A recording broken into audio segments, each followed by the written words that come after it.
हम हिंदी पुस्तक क्षेत्र विभाग 1 से कैदी और कोकिला नामक पद का अध्ययन करेंगे, जिसके कवि माखनलाल चतुर्वेदी जी हैं। कवि माखनलाल चतुर्वेदी जी का संक्षिप्त जीवन परिचय कुछ इस प्रकार है। इनका जन्म सन 1889 में मध्य प्रदेश के होशंगाबाद जिले के बाबई नामक गांव में हुआ था। ये 16 वर्ष की आयु में ही नॉर्मल की परीक्षा पास करके शिक्षक पद पर आसीन हुए और शुरू से ही साहित्य सृजना के प्रति इनका लगाव रहा। साहित्य सृजना के कारण ये धीरे धीरे लोग प्रसिद्ध होने लगे और इनकी रुचि दूसरी तरफ देश के प्रति इनका जो है अनन्य लगाव था। देशभक्त के रूप में भी ये अपनी ख्याति प्राप्त करने लगे। जैसे ही शिक्षक पद पर आसीन होते हैं, देश उस समय तत्कालीन परिवेश यह था कि हमारा देश प्रतंत्र था और उस समय हमारे साथ यानी हमारे देशवासियों के साथ अंग्रेज बहुत ही कुकृत्य करते थे, बहुत ही बुरी तरह से पेश आते थे और इसके कारण इनकी आत्माएं को रोज ही झकझोरती थी और इसलिए आगे चलकर इन्होंने नौकरी छोड़ दी और प्रभा नामक पत्रिका का संपादन करने लगे और 1963 में इन्हें पद्म भूषण की उपाधि से अलंकृत किया गया। और जैसा कि आपने जाना, ये काव्य जगत में इतने प्रसिद्ध हुए, इन्हें एक भारतीय आत्मा के नाम से भी प्रसिद्ध प्राप्त होती है। इनकी रचनाएं कुछ इस प्रकार से हैं। कवि माखनलाल चतुर्वेदी की प्रमुख रचनाएं इस प्रकार हैं: हिम किरीटिनी, हिम तरंगिणी, युग चरण, माता, वेणुलोक मुझे धारा, समर्पण, बिजोरी काजल, आज रही, मरण ज्वार, ध्रुव वलय आदि इनके प्रमुख काव्य संग्रह हैं। नाटक कृष्णार्जुन और युद्ध, संस्मरण, समय के पांव, गद्य काव्य का निबंध, साहित्य देवता, अमीर इरादे, गरीब इरादे, चिंतन की लाचारी। इस प्रकार कवि माखनलाल चतुर्वेदी की जो शुरू से ही काव्य प्रवृत्ति और राष्ट्रीय चेतना की प्रवृत्ति थी और उन्होंने अपनी काव्य सृजना में कहीं कहीं काव्य सृजना में छायावादी युग का भी गणेश दिखाई देने लगा था। आजीवन राष्ट्रीय चेतना के लिए अपने काव्य में जन आंदोलन करते हुए दिखाई देते रहे। इन्होंने अपनी कविताओं में हमेशा कहीं न कहीं राष्ट्र प्रेम को सर्वत्र जो है प्रसारित करने का प्रयास किया है। इसमें इन्होंने जैसा कि पुष्प की अभिलाषा नामक अपने उल्लेखनीय काव्य रचना में लिखा है कि मुझे तोड़ लेना वनमाली, उस पथ पर देना तुम फेंक, मातृभूमि पर शीश चढ़ाने जिस पर थामे वीर अमीर। जैसा कि कवि माखनलाल चतुर्वेदी जी ने लिखा भी है कि मुझे तोड़ लेना वनमाली, उस पथ पर तुम देना फेंक। पुष्प की अभिलाषा को अभिव्यक्त करते हुए प्रस्तुत पंक्तियों में कवि ने बताया है कि पुष्प कहता है कि मुझे उस पथ पर भी देना जहाँ मातृभूमि की रक्षा हेतु देश के बलिदानी सैनिक समर्पण के लिए तत्पर होकर के जिस रास्ते से जाते हों, उस रास्ते पे तुम हे वनमाली, हे बागीचे के माली, तुम उस रास्ते पर मुझे क्या करना, फेंक देना। इस प्रकार माखनलाल चतुर्वेदी जी ने अपनी कविताओं के माध्यम से देश के नौजवानों को सदैव संकट से जूझने की प्रेरणा दी है और इस प्रकार देश के हित में इन्होंने कई बार जो है जेल की यात्राएं भी की हैं। यह प्रस्तुत जो कैदी और कोकिला नामक पाठ है, इस पाठ में भी कवि स्वयं एक स्वतंत्रता संग्राम सेनानी के रूप में जेल में बंद है और वहाँ मध्य रात्रि में कवि जो है कोयल की आवाज को सुनता है और उस कोयल की आवाज के माध्यम से कवि बताना चाहता है कि तत्कालीन परिवेश में किस तरह से हमारे देश के स्वतंत्रता प्रेमियों के साथ बर्बरतापूर्ण जेलों में बर्ताव किया जाता था और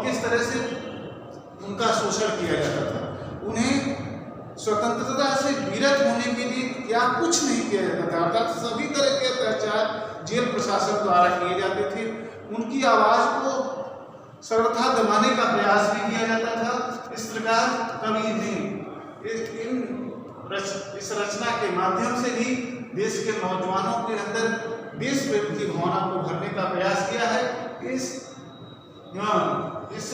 राष्ट्र प्रेमी कवि का निधन सन 1968 ईस्वी में हुआ था। आइए इनकी कविता जो एक गेय पद के रूप में भी है, क्या जाती हो रह जाती हो, का अध्ययन करते हैं। देखें कविता कुछ इस प्रकार है। कैदी का और कोकिला प्रस्तुत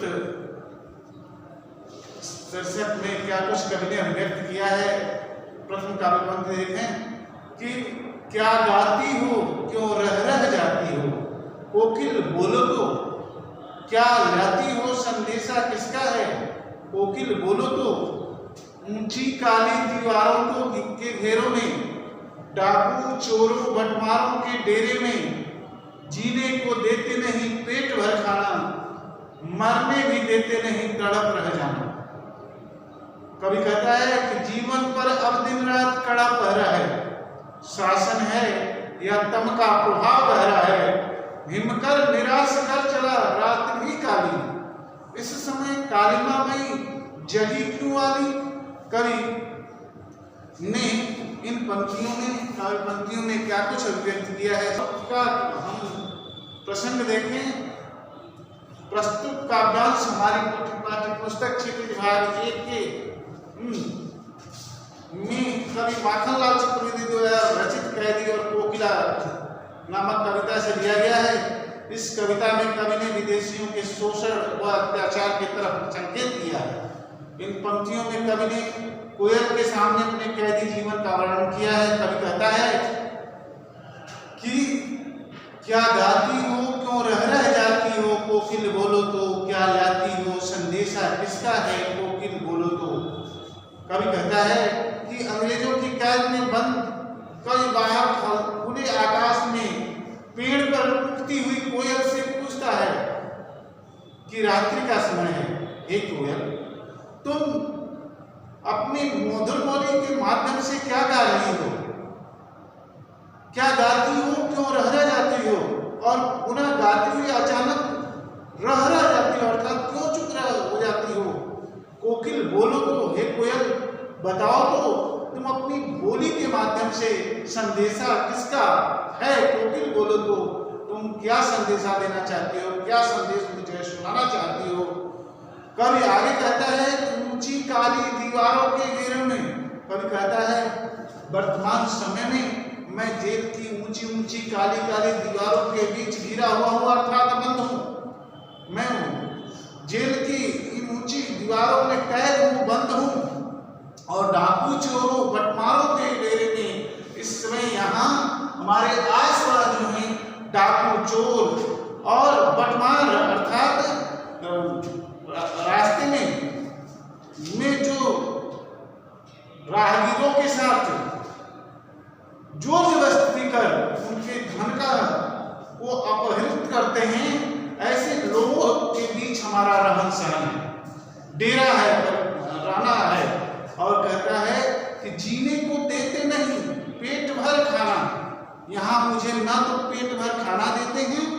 कवि उस समय तत्कालीन समय में जो स्वतंत्रता प्रेमी राष्ट्र प्रेमी स्वतंत्रता संग्राम सेनानी थे, उनके साथ उस समय के परिवेश में अंग्रेजी हुकूमत में कैदियों के साथ स्वतंत्रता संग्राम सेनानियों के साथ कैसा दुर्व्यवहार जेल प्रशासन करता था, उसका बड़ा ही जीवंत और सजीव वर्णन करता हुआ कहता है कि जीने को देते नहीं पेट भर खाना, हमें जीने के लिए पेट भर खाना भी नहीं दिया जाता है और मरने भी नहीं देते, तड़प रह जाना, और हमें मरने को भी नहीं छोड़ा जाता। अर्थात यदि हम इस परिवेश से उबकर आत्महत्या भी करना चाहें तो भी हम नहीं कर सकते हैं। तड़प तड़प कर इस प्रकार हमारा जो जीवन है, मैं और हमारा आसपास जितने भी स्वतंत्रता संग्राम सेनानी हैं, उनका जीवन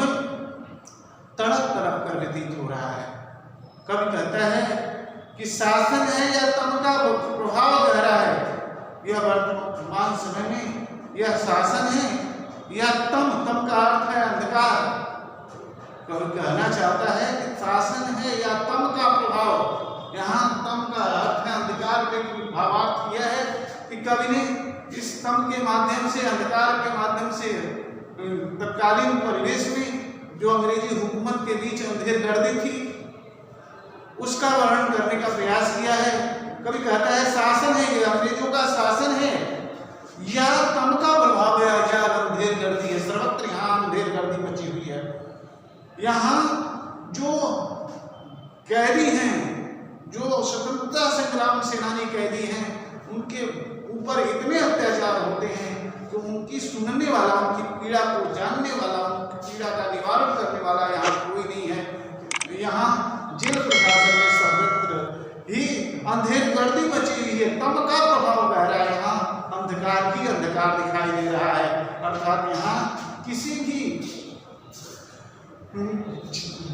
कैदी की सुनने वाला कोई नहीं है। कवि कहता है या विदेशी शासन है या अंधेर गर्दी है।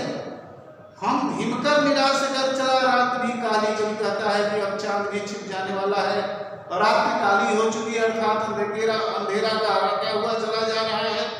इस समय काली बाबई जगी क्यों वाली। कवि पूछता है कि हे मित्र, हे सहचरी, इस समय जब रात गहरी होती जा रही है, अर्थात अर्धरात्रि का समय है, और इस आधी रात के समय मध्य रात्रि में तुम क्यों जगी हुई है? बताओ, तुम कौन सा संदेशा लाई हो, क्या कुछ कहना चाहती हो, कौन सा संवेदना मुझसे प्रकट करना चाहती हो? जब जिस परिवेश विशेष में, जिस जेल प्रशासन के बीच में रह रहा हूँ, वह परिवेश सर्वत्र अंधेर गर्दी से भरा हुआ है, इस बीच तुम मुझसे क्या कहना चाहती हो? कवि ने विशेष रूप से इन पंक्तियों में क्या कुछ व्यक्त किया है, इसके बारे में जाने। कवि ने इस अंश में विदेशी शासकों के अत्याचार का बड़ा ही सूक्ष्म और जीवंत चित्रण किया है। तत्कालीन परिवेश में जो जेल प्रशासन के द्वारा कैदियों के साथ दुर्व्यवहार किया जाता था, उसका बड़ा ही जीवंत पर वर्णन कवि ने किया है। कवि ने इस शब्द चित्र के माध्यम से बड़ा ही मार्मिक वर्णन किया है। इसमें इस पूरी काव्यांश में कवि ने प्रसाद गुण और करुण रस का बड़ा ही सुंदर परिपाक किया है। इसमें इस काव्य पंक्ति में देखें तो अनुप्रास और पुनरोक्ति प्रकाश अलंकार का बड़ा ही सुंदर और स्वाभाविक प्रयोग हुआ है। कवि ने साहित्यिक खड़ी बोली का बड़ा ही सफल और सटीक भावानुकूल वर्णन किया है। इस पूरे पद की गीयता का गुण विद्यमान है। इस प्रकार कवि ने इस पद के माध्यम से सभी नौजवानों तक, देश आज आजाद हुआ है प्यारे छात्र भाइयों, तो कहीं न कहीं कवि ने इसके माध्यम से बताने का प्रयास किया है कि देश आज यदि आजाद है तो कहीं न कहीं स्वतंत्रता प्रेमी राष्ट्रभक्तों की देन है, जिन्होंने बहुत बड़ी दुराचार तत्कालीन अंग्रेजी हुकूमत पर का स्वयं पर सहा, और जिसके कारण आज हम और हमारा देश आजाद है। इसका बड़ा ही जीवंत वर्णन इस पंक्ति में किया है। अगले पद का वर्णन हम लोग दूसरे वीडियो के माध्यम से करेंगे। तब तक के लिए धन्यवाद।